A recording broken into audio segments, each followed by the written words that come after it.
नमस्कार साथियों, आप सभी का बहुत बहुत स्वागत है मेरे YouTube चैनल शिक्षा जगत पर। आज एक बहुत बड़ी लेटेस्ट अपडेट निकलकर परीक्षा जो अभी हुई थी हाल ही में, आपको मालूम है, प्राथमिक शिक्षक वर्ग 3 की, और जिसका कि रिजल्ट जारी हुआ था और हज़ारों अभ्यर्थी जो हैं वह ज्वाइनिंग की उम्मीद लगाए हुए थे, लेकिन उनकी उम्मीदों पर एक बहुत बड़ा झटका यहाँ पर लगा है। आप देख पा रहे हैं अब क्या होगा कि इस प्रक्रिया में और ज़्यादा टाइम लगने वाला है। आइए इस न्यूज़पेपर के माध्यम से समझते हैं कि कैसे अब ये जो प्रक्रिया है, कहीं ना कहीं जैसा डाउट था कि विवादों में ना उलझ जाए, और आखिरकार वही हुआ। और कोर्ट केस के चक्कर में जो अनियमितताएं हुई थी, तो अब लगता है कि जो सही उम्मीदवार है उनको न्याय मिलने की उम्मीद अब जग चुकी है। तो देखेंगे हाई कोर्ट का जो अंतरिम आदेश जारी हुआ है, शासन और मध्य प्रदेश कर्मचारी चयन मंडल मतलब ईएसबी को नोटिस जारी किया गया है हाई कोर्ट के द्वारा।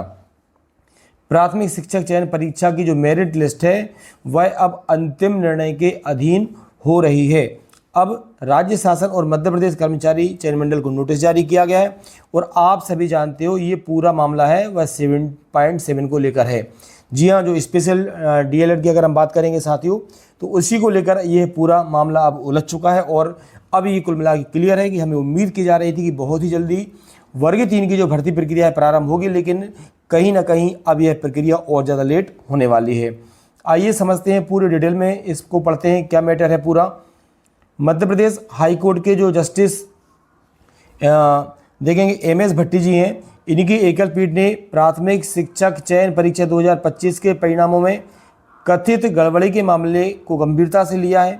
कोर्ट ने अंतरिम आदेश जारी करते हुए मेरिट लिस्ट को अंतिम निर्णय के अधीन कर दिया गया है, और राज्य शासन व मध्य प्रदेश कर्मचारी चयन मंडल को नोटिस जारी कर 2 सप्ताह में इससे जवाब मांगा गया है। ये जो याचिका है, नरसिंहपुर जो निवासी हैं, याचिकाकर्ता सोनम अगरिया जी हैं, और इनके जो अन्य साथी हैं अभ्यर्थियों की ओर से अधिवक्ताओं ने तर्क दिया था कि भर्ती नियमों के अनुसार केवल जो है, देखिए अब यहाँ से ये पूरा मैटर यहीं फंसा है कि भारतीय पुनर्वास परिषद से मान्यता प्राप्त जो विशेष शिक्षा डिप्लोमा धारकों को ही 5% जो बोनस अंक दिए जाने थे। इसके बावजूद करीब 14,964 जो उम्मीदवार थे, इन्होंने स्वयं क्या कर दिया, उस पर एस टिक कर दिया था, या तो जानकारी का अभाव कहेंगे या जो भी है, उस पर टिक कर दिया था और अपने आप को पात्र बनाकर इसका लाभ लिया है। अब जैसे ही उन्होंने इसका लाभ लिया तो क्या हुआ कि मेरिट में वह आ चुके हैं। क्लियर है। याचिका में बताया गया कि आरसीआई है ना के आधिकारिक आंकड़ों के अनुसार जो है प्रदेश में केवल सीमित संख्या में ही पंजीकृत पेशेवर हैं, जिससे इतने बड़े पैमाने पर पात्रता जो है उनकी संदिग्ध प्रतीत होती है। डीपीआई ने भी जनवरी 2026 में क्या किया था, इस विसंगति को लेकर आगाह किया था, लेकिन इसके बावजूद भी क्या हुआ था, देखेंगे आप,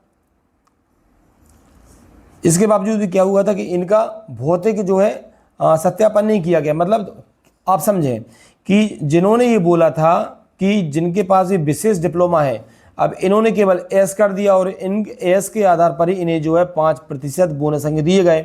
अब क्या है, इनका भौतिक सत्यापन नहीं हुआ। भौतिक सत्यापन नहीं होने का मतलब ये है, आपको ध्यान रखना है कि इनसे किसी भी प्रकार के जो है डॉक्यूमेंट्स नहीं मांगे गए। सबसे गंभीर बात ये सामने आई है कि बिना किसी भौतिक सत्यापन के केवल सॉफ्टवेयर में, मतलब उन्होंने एस किया और मान लिया, दर्ज घोषणा के आधार पर बोनस अंक दे दिए गए। इससे वास्तविक जो पात्र उम्मीदवार हैं उनकी मेरिट प्रभावित हुई है और वे चयन परीक्षा से बाहर हो गए हैं।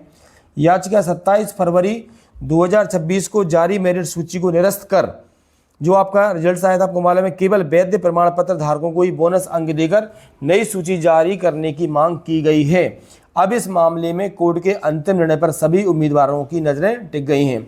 मंडल ने अभ्यर्थियों से जो आरसीआई पंजीकरण संख्या या प्रमाण पत्र नहीं मांगा था, अब वो मांगा जाएगा। तो देखिए अब आपको लग रहा होगा कि इससे मैटर क्या है, लेकिन कहीं ना कहीं जब मेरिट प्रभावित होती है तो पूरा का पूरा रिजल्ट भी प्रभावित होता है। और ये उम्मीद की जा रही है कि हो सकता है कि 7.7 की जो कंडीकार थी केवल उसमें सुधार कर नई मेरिट सूची जारी की जाए, लेकिन उससे भी कहीं ना कहीं पूरा रिजल्ट अब आपका है वो प्रभावित होने वाला है। और अब यह बात क्लियर है कि अब जो वर्ग 3 की ज्वाइनिंग प्रक्रिया है उसमें अच्छा खासा एक समय लगने वाला है। ठीक है साथियों, यह आपके लिए एक लेटेस्ट न्यूज़ थी। जो साथी चैनल हैं और वर्ग 1, 2, 3 के बारे में तैयारी और ऑथेंटिक जानकारी चाहते हैं, वह मेरे जो यूट्यूब चैनल है शिक्षा जगत, उसको ज़रूर लाइक करें, और वीडियो अच्छा लगा हो तो लाइक करें, और आपके इस संबंध में क्या राय है आप लोग कमेंट्स बॉक्स में मैसेज जरूर करें। Thank you so much.